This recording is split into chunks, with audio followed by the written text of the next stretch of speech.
What's up guys? Welcome back sa Tip Ride TV. So ngayon guys ay nakapag-vlog na naman tayo, no? Pero kahapon lang ay nag-short ride tayo, no? Yan, hindi ko pa nga na-upload guys eh. Picture pa lang yung na-upload ko. Nag-short ride lang tayo sa Loob.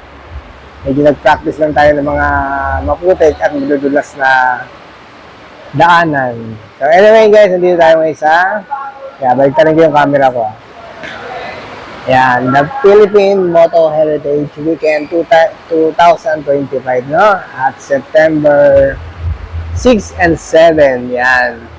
At ganoon pa rin, dito pa rin tayo, the Philinvest Tent Alabang, no? Yan. Yan, Moto Heritage, guys, no? Yan, kay Jay Taruk, ayan, nakalagay dyan, Ride PS with Jay Taruk. Kaya lang, hindi pa natin siya makita. Di pa rin tayo makapagpa-selfie. Anyway guys, ngayon ay Sunday, no? September 6 yan, kahapon Saturday.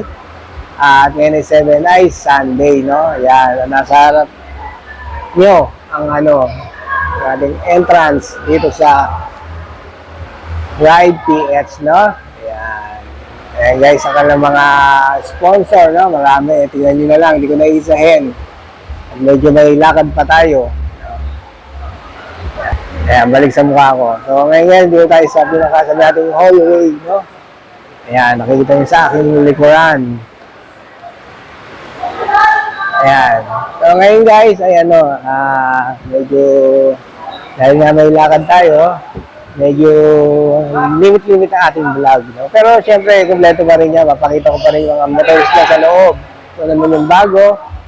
Ayan, at syempre, mga heritage na motor. Classic. Ayan guys, no? So, bibili lang ako aking mga iba-vlog dyan sa loob at papasok na tayo guys, no? Ang entrance dito guys pala ay 200, no? Yan, 200. Yan, merong, banggitin na, merong test drive dito. Try natin, doon tayo mag-ending ng vlog ko. Kaya guys, ay ipapasok kayo din sa, Moto Heritage at papakita yung mga ibang motor, no? So, yan. Ito guys, mo ang aking intro vlog, no? At separate natin ulit siyempre yung mga motor sa loob.